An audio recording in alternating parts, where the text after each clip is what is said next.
Welcome to Women's Sports Weekly, where women's sports happen every day, but we talk about it once a week. I'm Danielle. And I'm Carolyn. Women's Sports Weekly is a podcast where we discuss the latest news, explore interesting stories, and share our love for women's sports. Follow us on Instagram, YouTube, and TikTok at WomensSportsWeeklyPod. Follow us and rate us on Spotify and Apple Podcasts. Send us an email at WomensSportsWeeklyPod@gmail.com, and we may feature your email on our listener experience zone, the Les. Things are happening. Kind of.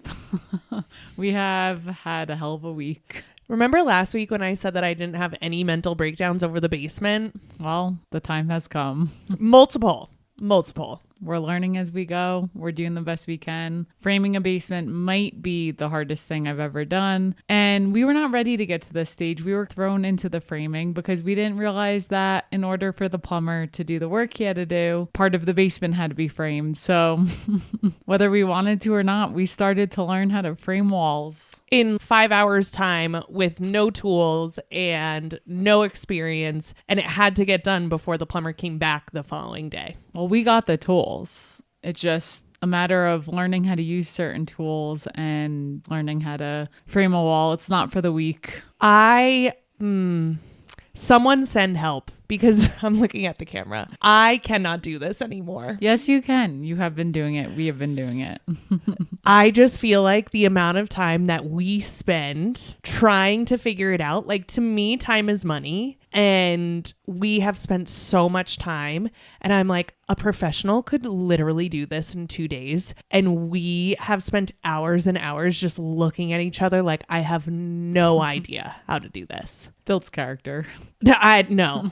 Again, I'm about to have a mental breakdown on this podcast. I mean, I'm that close. No, don't do it. We've already had enough. Both our nervous systems are just wrecked. I need so much slow yoga in order to just be somewhat okay.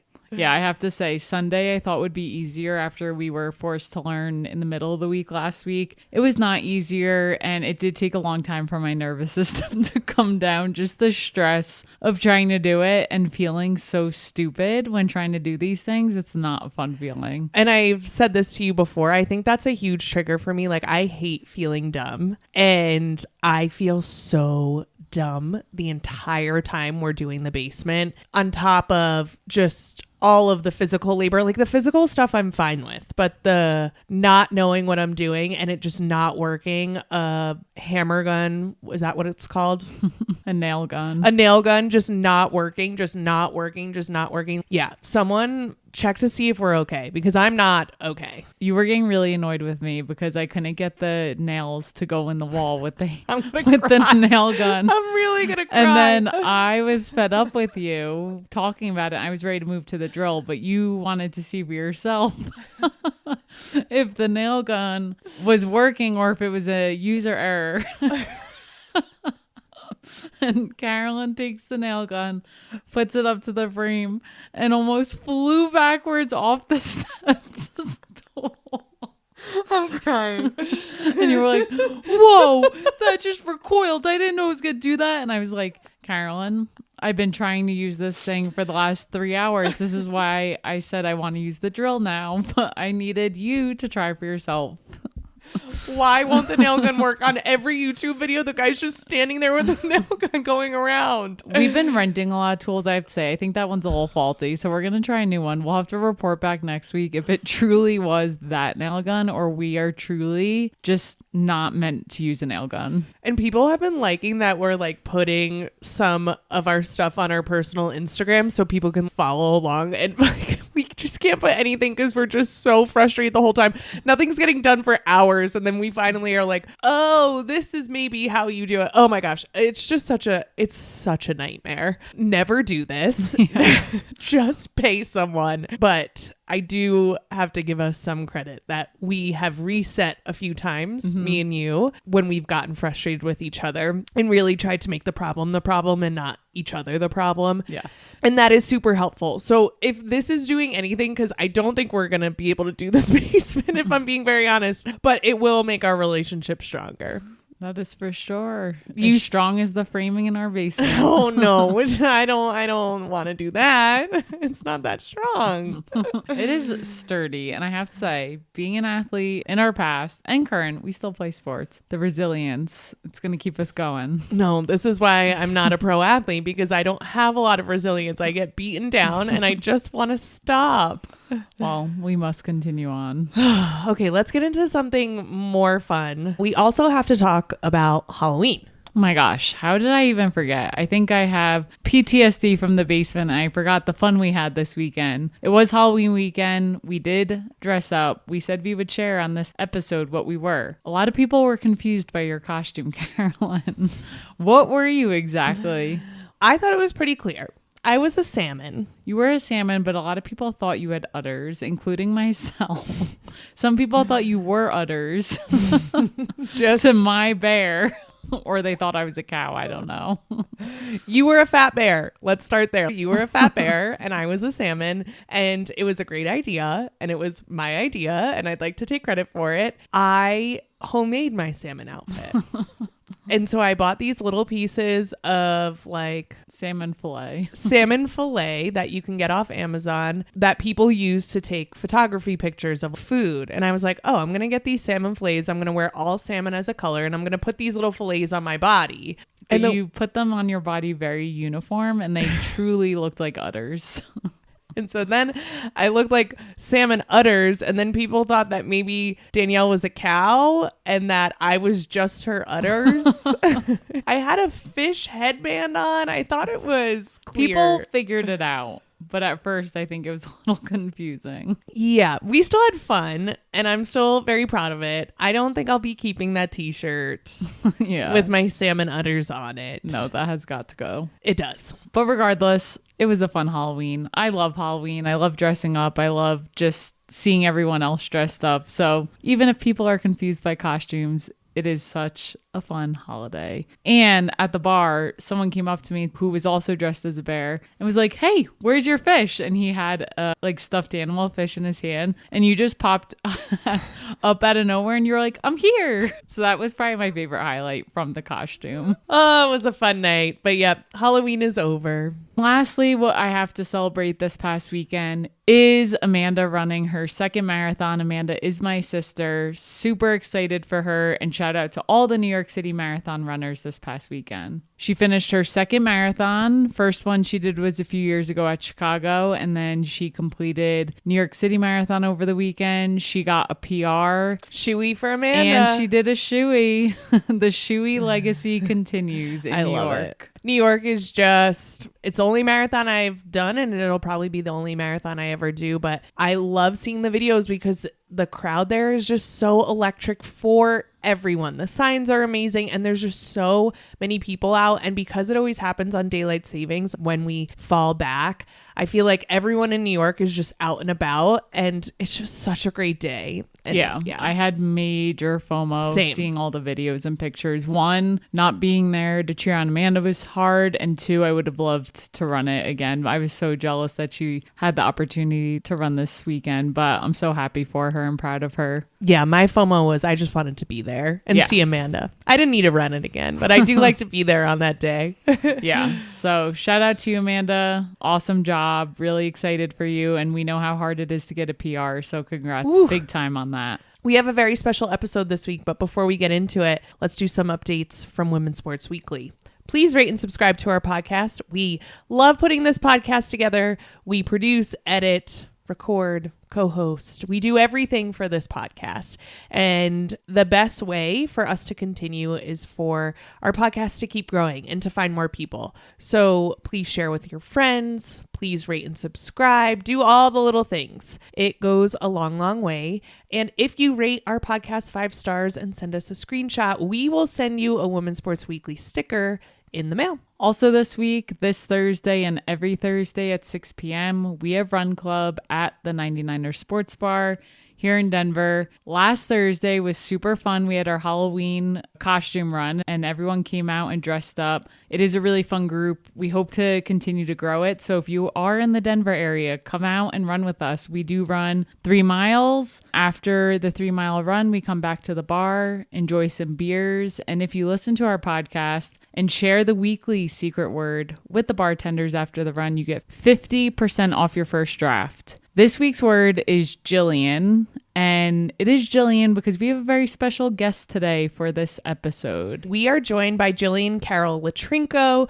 Jillian is an NWSL analyst and host for the Kansas City Current, the NWSL team, and you may recognize her name because we actually joined her on the Sports and SHEnanigans podcast, which she created and hosts. She is on today to give us a little NWSL playoff preview, and we are just so excited to have Jillian.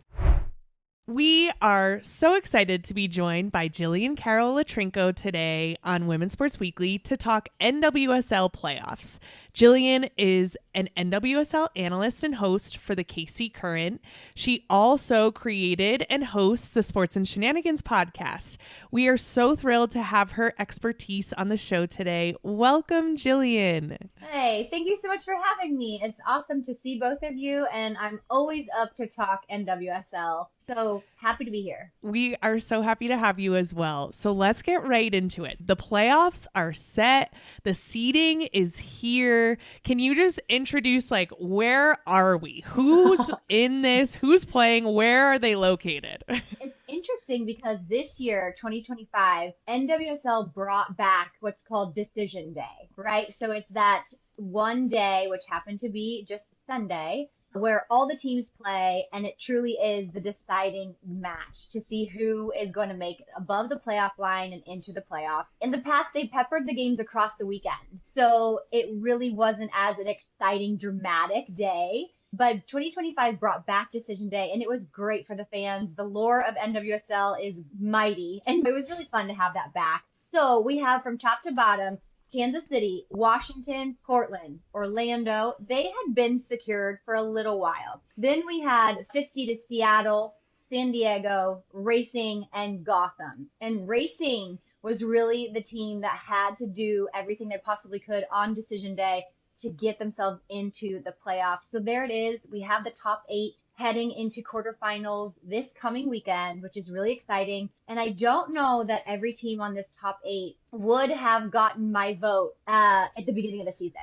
So it's exciting to see teams that kind of climb their way up to the top. For sure. And even you saying the seeding, I'm like, oh my gosh, I can't believe Gotham's in the 8 spot. This is just, there's a little bit of craziness. And to have a Kansas City Gotham matchup, which we're going to get into, but let's hear your initial impressions first. What are your initial impressions of the teams, the seeding? I have to say, I do cover the Kansas City Current, but even if I didn't, my first initial thought is this team destroyed the league this year. They really did. They were the fastest team to acquire the Shield and secure that with 5 games remaining. So think about how quickly they got to the top points possible. So that was a shoo-in for me. Also, Washington, very consistent all year. Portland is a team that I wasn't quite sure we were going to see in the top 8. And so to see them land in top 3 is amazing. You know, the historically successful Portland Thorns, they have a handful of championships. And this beginning of the season, they didn't look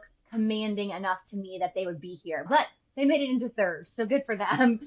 Orlando, look at that. Returning Shield winners, returning champions. And 2 weeks ago, I was saying, I don't know if they're going to be in the top 8. They got real lucky on a couple own goals toward the end that picked up some extra points. So to see them in 4, it's surprising for 2 reasons. A, because you'd expect your returning champion to be a little bit higher, right? But B, based off the season they had, I didn't expect them to be in this. Those are my initial thoughts. I think, like you mentioned earlier, Carol and Gotham just struggling this season, but they showed enough grit to fight their way into the top 8. Really, really like Racing Louisville and how they're peaking at the right time. And they've just got so much fun meaning behind clinching the playoffs for the first time in club history, which is so cool. And I'm sure we'll get into that further. But yeah, those are my initial thoughts that Kansas City destroyed the league. They deserve to be where they are. Orlando barely got there. Portland barely got there. But then there's some new fresh teams like Racing Louisville and like San Diego. So from this point on, you never know what's going to happen. So it's just exciting to be here. I just love the playoffs in all sports and just seeing how they shake out, what matchups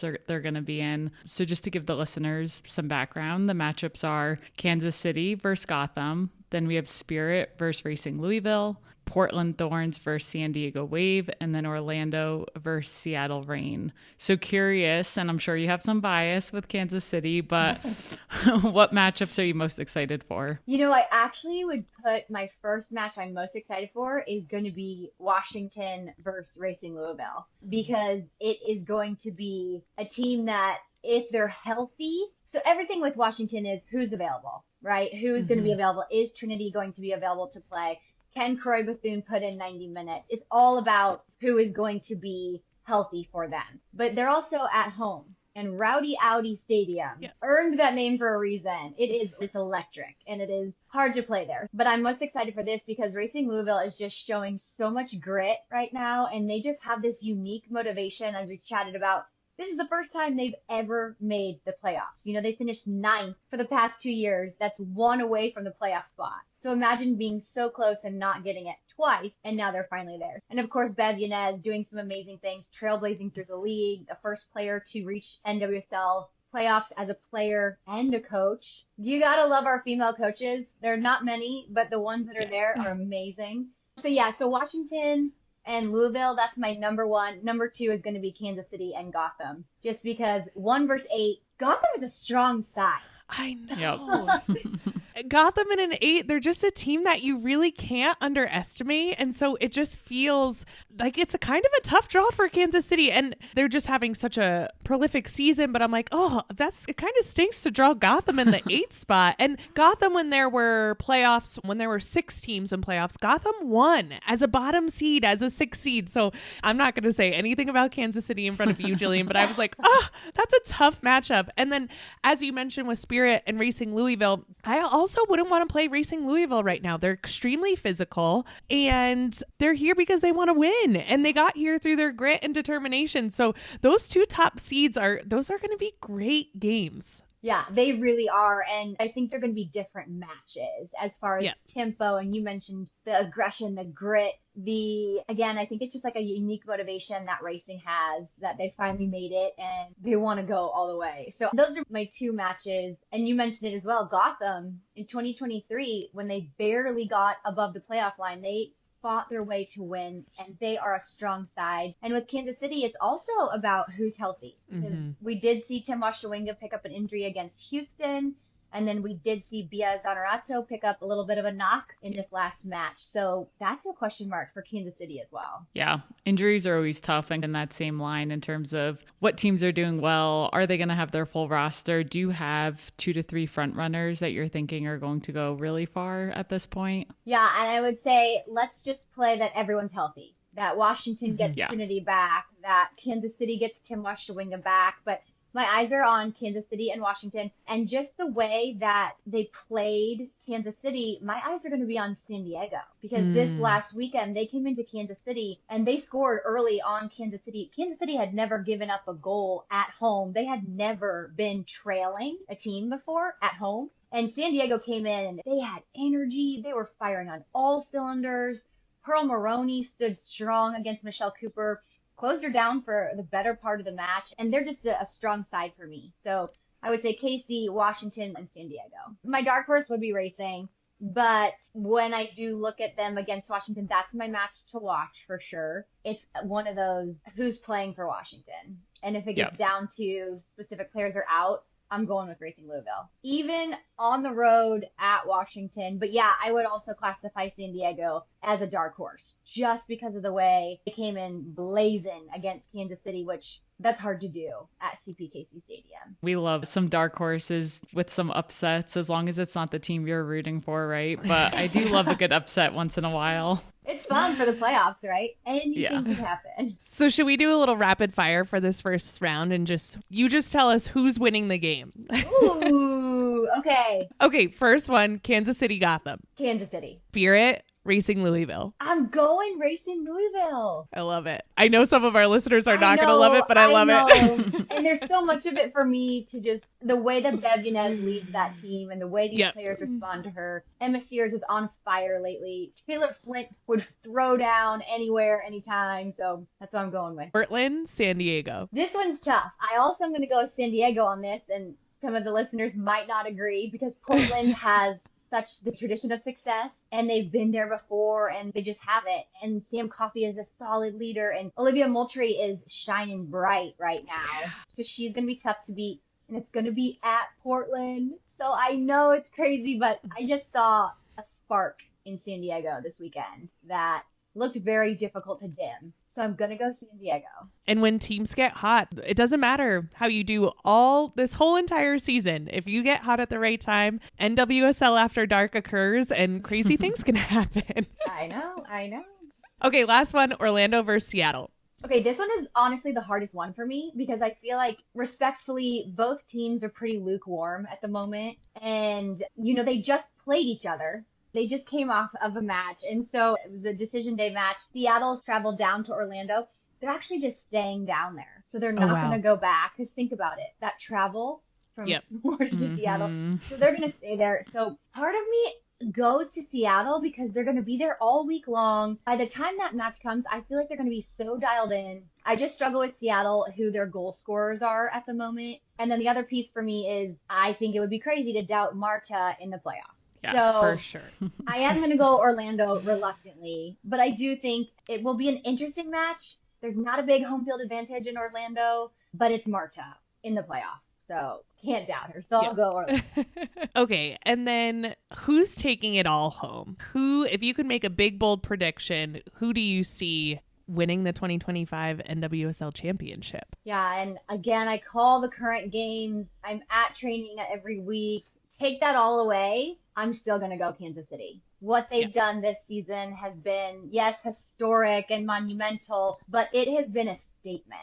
It has been all year. It's been consistent.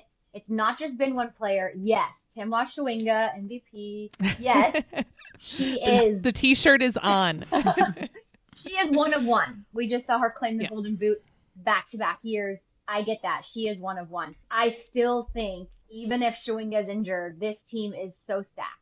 Dabinia, Bia, Cooper, Ali Setnor, Claire Hutton, the list goes on. I think what Vladko Andonovski did in the offseason by bringing in Lorena in the goalkeeping position really just hammered home. That was the weakness from last year. They fixed it, and look what they did this year. So I am going to go Kansas City. You pretty much just named a U.S. women's national team with the people you were saying were on the team. It's pretty amazing. We know that you're located in Kansas City. Are you from Kansas City too? So I'm actually from New York, but I grew up playing soccer in Kansas City. So I moved here. My dad was military, and then when he went corporate, they moved us here. So I've been here since elementary school. Wow. Okay, so what would it mean for Kansas City to take home the championship? Yeah, this is a tough one. I get emotional just for a kid growing up in Kansas City, a female soccer player growing up in Kansas City. I never felt like I didn't have the opportunity because it's just, I got to play, and I got to play Division I college. I got to play Olympic development. I got to do the things. But when I graduated from college, I'm going to date myself.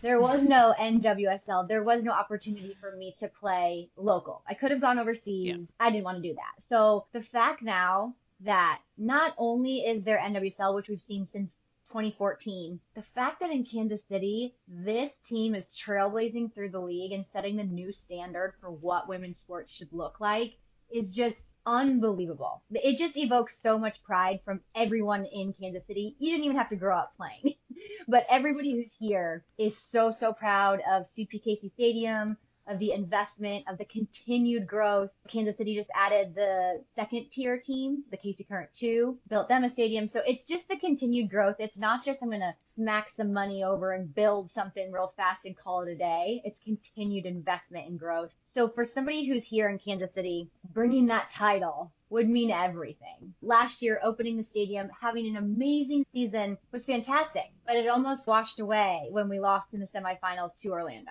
So it's like this year, They destroyed the league. They took the shield. You know, they're doing so well. And so it would mean absolutely everything to bring home the championship and really just put that exclamation point on the end of an incredible season. Definitely. And I think when we see organizations put so much investment into a team and to see it pay off, it almost is like, yes. See what happens when you put money behind it and when you put resources behind it and when you get a good coach who knows which players to bring in. So I'm happy to jump on a bandwagon. You can send that MVP shirt right over here and I'll throw on a KC jersey. I love it. We might see a repeat. We might, depending on how things go. But I have to piggyback on what you said. We just had the U.S. women's national team in Kansas City, and we got to chat with Emma Hayes, and she mentioned you can't go anywhere in this town without seeing the teal streetcar or fans in the gear. She also pointed out where the hotel that she was staying, I don't know what hotel it is, but there's a clock that's counting down to the next Casey Current match. Wow. That's amazing. And she was like, awesome. She's like, you don't see this for women. You see it for a men's game, but you don't see it. And the way that this city has fully embraced and gotten behind this team, this organization has been incredible. So I know that the team wants to bring home the championship for the community and for the fans, but it would just be that perfect cherry on top. It would just complete an incredible 2025. How can you argue that? You put a very good argument out there, and we haven't been to Kansas City, but we want to go to a game there because it just seems like an incredible environment and the stadium, and I just love that you have all of that. So that's really cool, and yeah, hoping for good things. We hope Denver's taking notes. Yes. Well, yes. I'm pretty sure. Congrats also, obviously, on opening day announced. Yes, Yes. at So Empower exciting. Field. First match, it's exciting. I was like emailing, okay, maybe they're going to start this regional rivalry right off the bat. Maybe it's KC against Denver. That would be cool. That would be great. You have to come out Yes. so we can I know. finally meet you in person. I know. That would be very cool. And I would love to go to the 99ers as well. Yeah. But, yeah, and likewise, I hope you guys do get a chance to come see CPKC Stadium. It is hard to explain, but when you get there, you get the feeling like this was actually designed aesthetically for women. This was actually intentional. So you have to come see it. What about it? Can you talk a little bit more about that? What is it? Because I've heard people say this. It's the little things. It's the little things like extra restrooms, you know, things like that. We have Title IX plastered on our wall, on the tunnel that the players walk out of so they can see it before they go on the field. It's an experience of Kansas City. So if somebody just brought you here and dropped you in CPKC Stadium, you would get to experience Kansas City food because all the vendors are local.